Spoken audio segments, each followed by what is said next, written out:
Bonjour à tous, aujourd'hui on va faire un numéro un petit peu spécial, un petit peu plus léger que d'habitude puisqu'on va évoquer Noël. Et on va évoquer surtout la façon dont on fêtait Noël dans les années 60. Certains d'entre vous s'en souviennent peut-être, mais surtout ici on va parler finalement de la façon dont on montre Noël aux enfants dans les années 60 et aussi de la façon dont on leur présente la famille dans ces mêmes années 60. Et pour ce faire, eh bien, on va partir de deux affiches qui étaient destinées au public scolaire. Deux affiches publiées par Nathan en 1967 et qui étaient donc destinées à trouver leur place dans les salles de classe et ce qu'on appelle des tableaux d'enseignement. Vous voyez ici le tableau d'enseignement numéro 12 qui nous montre la fête de Noël, mais avant de fêter Noël, il faut aussi préparer Noël. C'est ce que vous voyez sur le tableau d'enseignement numéro 11. Et donc avec ces deux affiches, on est vraiment au cœur d'une famille modèle du baby-boom, juste avant mai 68, et tout le monde, vous pourrez le constater, est vraiment bien à sa place. Vous avez par exemple ici les enfants qui décorent le sapin et qui installent les chaussures pour attendre le Père Noël. Et qui est monté sur l'escabeau pour s'occuper de l'étoile, c'est bien sûr le père de famille. Et si vous regardez bien, il a quelque chose que vous ne verrez plus jamais dit dans un film, dit dans une publicité, dans une école, nulle part. Vous voyez qu'il a la pipe au bec et en plus en présence de ses enfants, ce qui bien sûr n'est plus tellement valorisé aujourd'hui. Donc là, le sapin, bien sûr, c'est un sapin naturel. Alors vous, je ne sais pas exactement comment ça se passait quand vous fêtiez Noël, quand vous étiez enfant, mais moi, effectivement, j'ai le souvenir que ça se passait de cette façon-là, c'est-à-dire que nous, les enfants, nous décorions le sapin avec notre père qui installait les bougies, qui installait l'étoile et les guirlandes. Et finalement, quelques jours plus tard, une fois Noël passé, c'était notre mère qui était chargée de désinstaller tout ça et de nettoyer périodiquement toutes les épines qui tombaient sur le sol. Vous voyez aussi que les enfants, on en a quand même ici pas mal, on en a 4. J'ai parlé tout à l'heure du baby-boom. En réalité, le baby-boom ici, il est déjà terminé.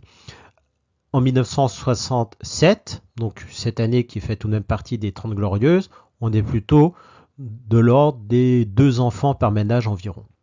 De l'autre côté, là-bas, vous avez le grand-père qui prépare le feu, parce que préparer le feu, c'est aussi masculin, mais là, c'est pareil.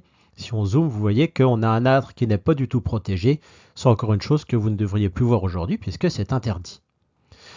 La mère de famille, elle, prépare la table. Et là, sur la table, vous voyez évidemment le gui et vous voyez aussi les bougies. On remarque que dans toute cette affiche, la mère de famille, c'est la seule qui sourit. C'est une époque où la maternité, où la femme au foyer sont vraiment très valorisées, et notamment, vous voyez, dans les écoles, et le rôle de la femme au foyer est un petit peu présenté comme un épanouissement, comme un but en soi pour les femmes. Évidemment, on a aujourd'hui une conception des choses qui a un petit peu évolué sur la matière. Vous voyez aussi qu'ici, la mère de famille, elle est vraiment montrée dans un rôle très subalterne. Et puis je vous renvoie à un discours que le général de Gaulle lui-même a tenu 2 ans auparavant lors d'un passage télévisé où il voulait expliquer le mouvement et l'ordre, et il disait « Il y a, pour ce qui est de la France, ce qui se passe dans une maison, la maîtresse de maison, la ménagère va avoir un aspirateur, elle va avoir un frigidaire, elle va avoir une machine à laver, et même si c'est possible, une auto. Cela, c'est le mouvement. Et en même temps, elle ne veut pas que son mari s'en aille bambocher de toutes parts, que les garçons mettent les pieds sur la table et que les filles ne rentrent pas la nuit, ça c'est l'ordre. La ménagère veut le progrès, mais ne veut pas la pagaille. Eh bien, c'est vrai aussi pour la France, il faut le progrès, il ne faut pas la pagaille. » Donc c'est assez révélateur de la façon dont on voit le ménage français dans cette fin des années 1960. À l'arrière-plan, là-bas, vous avez aussi la grand-mère qui, elle, prépare la dinde. La grand-mère, dans les années 60, c'est encore le réceptacle des secrets culinaires de la famille, notamment pour les plats traditionnels. Mais il va falloir qu'elle fasse attention parce que, en fait, depuis 1954, sont apparues les émissions culinaires à la télévision avec Art et magie de la cuisine de Raymond Olivier. En 1970, donc 3 ans après notre affiche, ici, on a 70% des foyers français qui possèdent une télévision. Et donc, ces émissions culinaires, elles vont être de plus en plus regardées, puisqu'après, on aura la cuisine des mousquetaires avec Maïté. Et puis, tout ça sera un petit peu rendu vieillissant par l'apparition d'un chef étoilé qui sera Joël Robuchon, qui, lui, animera l'émission qui s'intitulait Bon appétit, bien sûr.